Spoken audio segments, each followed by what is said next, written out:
sejam bem-vindos ao Mulheres no Esporte. Eu sou Liana Coelho e hoje vou entrevistar Thaisa Passos. Ela é técnica de futebol feminino, atualmente no Fluminense, e também é fundadora de um projeto super especial, o Daminhas da Bola. Pra gente valorizar o momento, botar a bola pra rolar e fazer aquilo que a gente tem que se propor. Montou tendo objetivo, não chora, cara, não derrama a lágrima. E a gente tem que ter sempre uma motivação. Você tem que ter uma motivação, senão não adianta você estar aqui. Pra poder a gente ter noção de onde o nosso time pode chegar. Eu, Thaisa, saio com a sensação daqui que a gente pode pra caralho. Sabe? Faça, chute, comemore, luta pela última bola. Sai daqui sabendo que a tua mãe tá te esperando lá em cima. Sua mãe, sua avó, seu companheiro, sua companheira, quem for, tá te esperando lá pra te abraçar, cara. E tu não pode abraçar chorando. Se cada uma de vocês der não é o pouco não, é o muito, porque vocês podem muito. A gente vai chegar muito longe. Luta! Porque se lutar, ainda dá falando uma frase ali pra mim. Deus é justo, mas Deus é justo pra quem trabalha. Não vai cair no nosso colo, não vai. A gente tem que buscar. Vamos! Seja bem-vinda, Thaisa. Obrigado, Liana. Parabéns pelo canal, parabéns por estar falando do esporte, principalmente falando sobre mulheres. Tenho certeza que vai ser um sucesso. Obrigada. Tá, e começa contando pra gente como que o esporte entrou na tua vida. Eu comecei, acho que como a maioria das pessoas começam praticando futebol aqui no Brasil, né? Comecei jogando na rua, com o apoio dos meus primos. Meus primos sempre praticavam atividades físicas e eu, a única menina, não queria ficar para trás. Acabei acompanhando esse processo deles de brincar dentro de casa, depois os pais e os meus avós também darem autonomia para a gente brincar na rua de casa. E o futebol é muito natural na minha vida. Minha avó é uma torcedora assídua, inclusive, do Fluminense, que frequenta Maracanã, frequenta Laranjeiras. Então, o esporte faz parte muito cedo da minha vida. Depois eu já comecei a levar a situação um pouco mais a sério. Participei de escolas de futebol, escolas sociais, né, de futebol. E aí virou uma grande paixão e aí você começa a perceber que vai ficando mais sério até se tornar a sua profissão. Você praticou várias modalidades também, né? Sim, eu tive, infelizmente, né, falando lá entre os anos 98, 99 e 2000, não era tão fácil. Os locais que aceitavam meninas, né, como eu comentei em algumas entrevistas, a criança não nasce preconceituosa, a criança quer brincar. Então, eu era muito protegida pelos meus primos, né? E aí, quando os meus primos foram praticar futebol numa Vila Olímpica, daqui do meu município, eles não aceitavam meninas no futebol. E aí eu acabei indo jogar handball, porque a menina da secretaria me viu tão frustrada, né?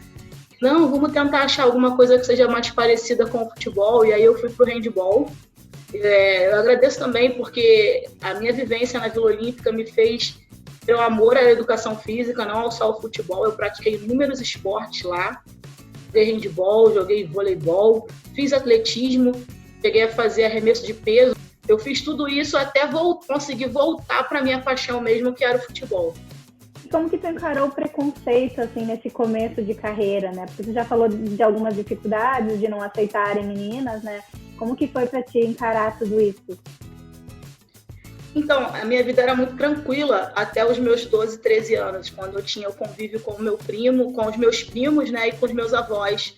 Porque os meus avós, minha avó gosta muito de futebol, então ela levava a gente para o Maracanã e ela tratava todos os netos iguais, né? O problema foi quando eu fui para a rua, e aí eu comecei a brincar de futebol na rua, eu era a única menina, então o carro passava para lá, passava para cá, aquela menina da rua de baixo, que joga no meio dos meninos, né? E aí os pais das minhas amigas não gostavam muito que elas ficassem comigo, de tipo, essa menina só brinca com menino, não vai dar coisa boa. E aí, graças a Deus, o tempo passa, essas mesmas pessoas hoje vão para os jogos, inclusive dos jogos de futebol feminino. Eu estava lá no Maracanã quando a gente entrou e tinha várias dessas pessoas na arquibancada, né, que hoje torcem pelo meu trabalho. E que bom que o tempo está passando, que bom que as pessoas conseguem ver o esporte como uma coisa normal, né? Porque o futebol, ele não tem gênero, né? Futebol é futebol. E a gente está vivendo numa sociedade que precisa entender isso, né? Mas é uma coisa que está começando a mudar. Eu, graças a Deus, tinha o apoio da minha família, né? Não assim para jogar futebol, para que eu pudesse ser o que eu quisesse. E a minha avó, eu falo muito da minha avó, porque é a pessoa que até hoje vai nos jogos, ela gostava tanto, que ela não estava nem aí porque as pessoas achavam, entende?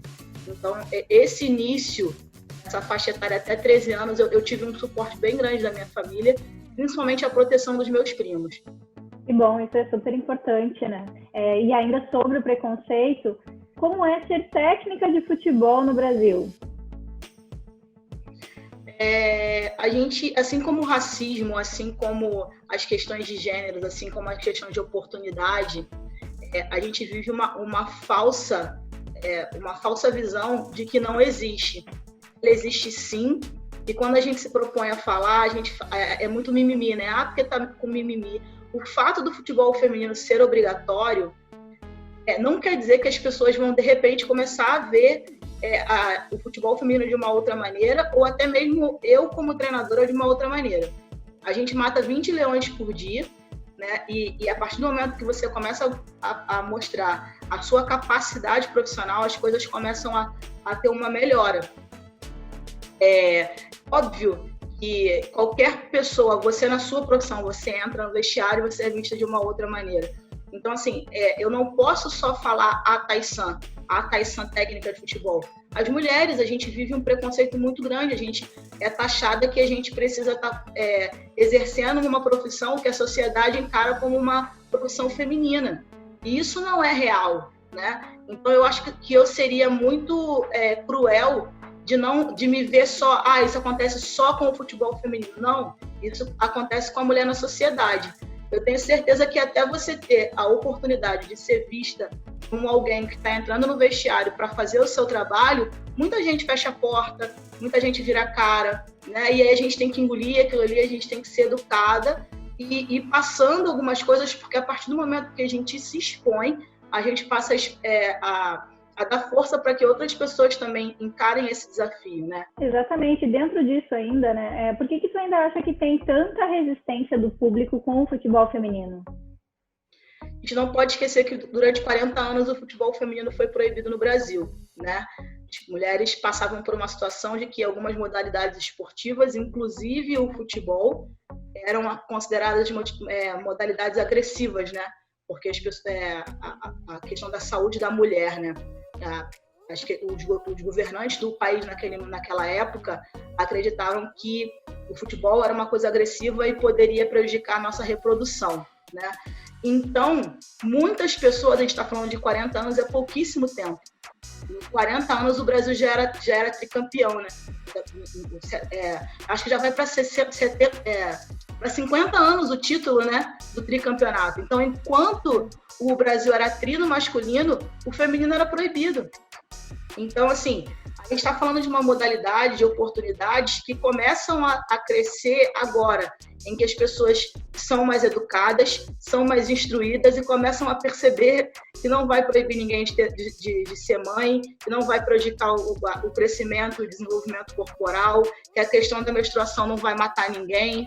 Então, assim, as pessoas precisavam passar por um momento de educação, de instrução, para entender que a prática esportiva pela mulher, ela é natural. O fato da gente estar aqui, de você estar se preocupando de trazer alguém do futebol, a gente vai estar plantando semente para que cada vez mais as oportunidades aconteçam, não só para mim dentro do campo, mas para as jornalistas, para as médicas, para as advogadas, para as atletas, para as árbitras, para vir para o futebol feminino. E a gente conseguindo devolver para o público bons jogos, uma boa arbitragem, um bom comentarista esportivo, mulheres falando, narrando futebol, a gente vai conseguir devolver isso, um bom produto, e esse produto vai com certeza ser bem visto, né? E vai ser um produto rentável nas televisões abertas e fechadas. Então, isso é uma questão de tempo e, principalmente, uma questão da gente apresentar um bom espetáculo. Legal ouvir alguém falar assim com tanta propriedade, né? Você que está há tantos anos já aí trabalhando pelo futebol feminino. Então eu queria puxar já o gancho desse projeto incrível que é o Daminhas da Bola, né, que une o esporte e a educação.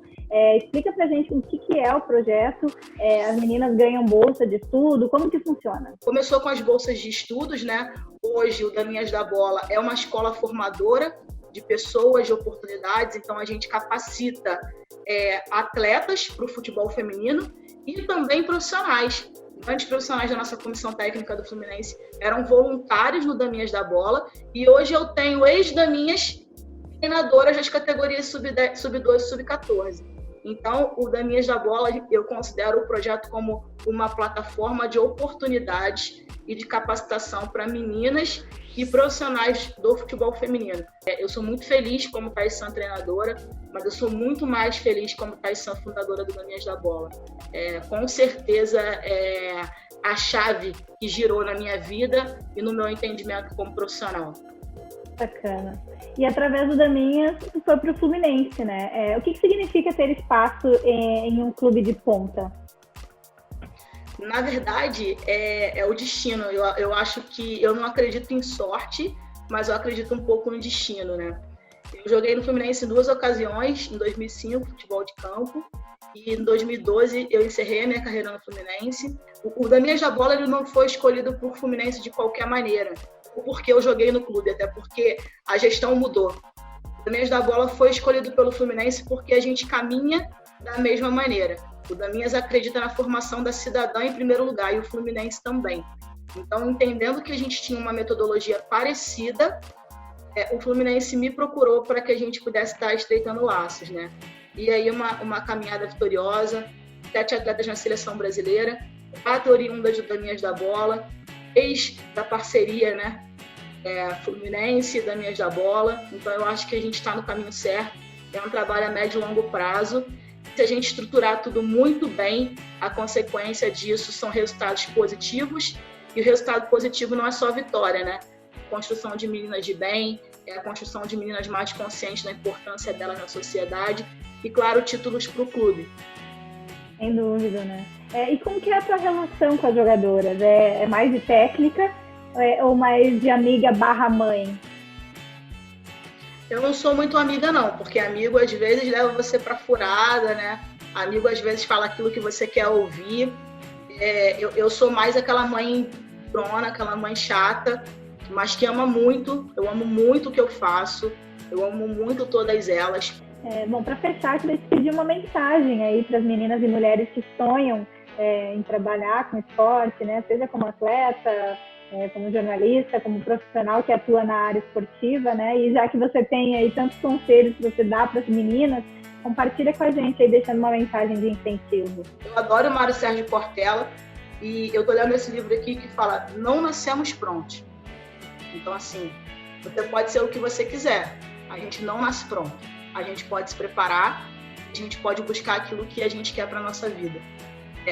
Ninguém nasce pronto para tudo nessa vida. A gente tem que estar aprendendo todos os dias. Verdade. Então, assim, eu acho que quando você precisar entender onde você está, o que você quer e onde você quer chegar, você precisa ler. Ler, busca, que você vai entender. Você vai entender onde você quer chegar e como você vai chegar. E, assim, esse negócio de que eu sei tudo, fulano sabe... Não, a gente não nasce pronto. A gente está aí para aprender e a viver um aprendizado diário.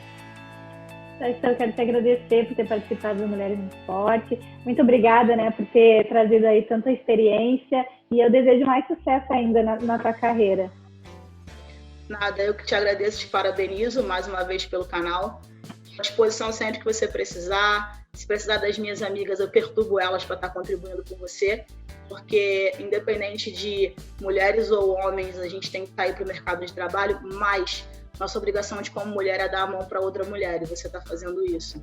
Então, muito sucesso, eu estou sabendo que já está tendo muita coisa legal, né? E eu tenho certeza que daí para frente, porque você merece muita coisa, viu? Torço por você sempre. Muito obrigada mesmo. Também quero agradecer a todos que acompanharam a entrevista, né? Eu espero que vocês tenham gostado.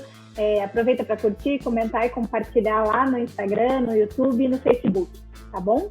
Um beijo e até a próxima!